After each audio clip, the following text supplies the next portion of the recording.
जैसा पैटर्न, एक जैसी पटकथा और एक पखवाड़े में करीब आधा दर्जन सूबों में हिंसा।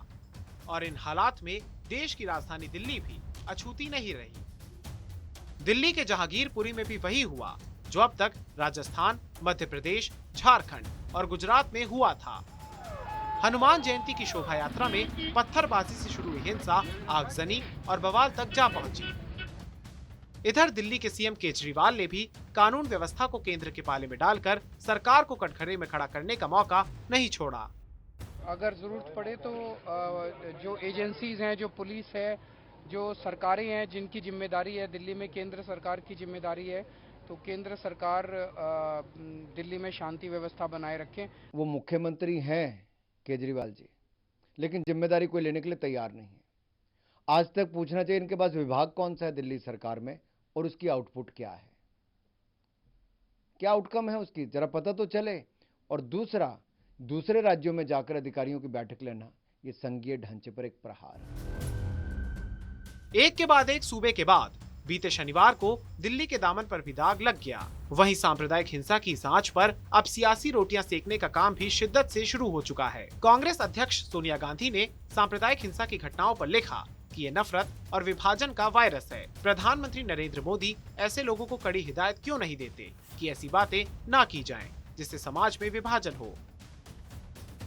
अब बात निकली तो दूर तक गई, बीजेपी के खेमे तक भी जा पहुंची। सोनिया गांधी की नसीहत पर बीजेपी ने निशाना साधा है। वहीं जनता के नाम लिखी चिट्ठी में जेपी नड्डा ने जहां कांग्रेस राज के दंगे गिनाए, वहीं सवाल ये भी पूछा कि करौली पर कांग्रेस में इतना सन्नाटा क्यों है। नकवी ने भी पलटवार करते हुए इतिहास के पन्ने पलट दिए।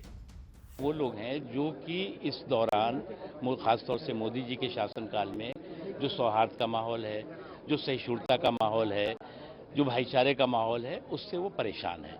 उनको लगता है कि ये तो हमारे समय में ऐसा था नहीं। अब ये लोग वो लोग हैं जो कम्युनलिज्म के हिस्ट्री शीटर लोग हैं।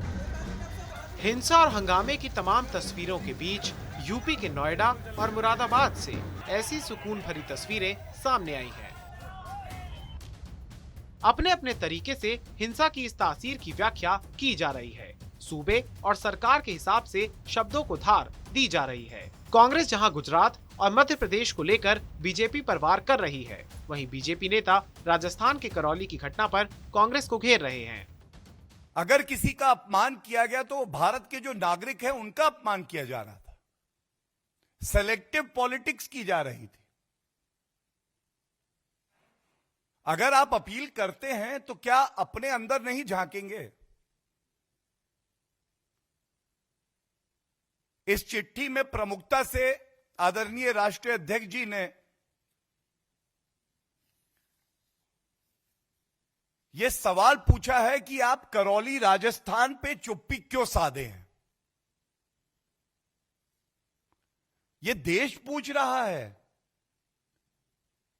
ऐसी क्या है मजबूरी कि मतलूब अहमद है जरूरी। इस तरह का यात्रा निकालते हैं और उसमें हथियार होते हैं, तलवारें होती हैं, पिस्टल होता है, कंट्री मेड पिस्टल होते हैं, पिस्टल होता है। तो फिर ये पुलिस क्या खामोश तमाशे बनकर बैठी थी कि पुलिस गूंगी हो गई थी, अंधी हो गई थी पुलिस? फिर कैसे आपने निकालने दिया बगैर पर? वहीं वार पलटवार की जंग में शिवसेना भी कूद पड़ी है। संजय राउत कह रहे हैं कि पुराने मुद्दों के चलन से बाहर होने के चलते चुनाव को लेकर नई कहानी लिखी जा रही है। ये पॉलिटिकल स्पॉन्सर्ड हमले हैं, इसलिए हमले हो रहे हैं कि देश का माहौल खराब हो, फिर एक बार देश में हिंदू मुसलमान दंगे हो, क्योंकि अब हिंदू पाकिस्तान नहीं चलेगा, सर्जिकल स्ट्राइक नहीं चलेगा, राम मंदिर नहीं चलेगा।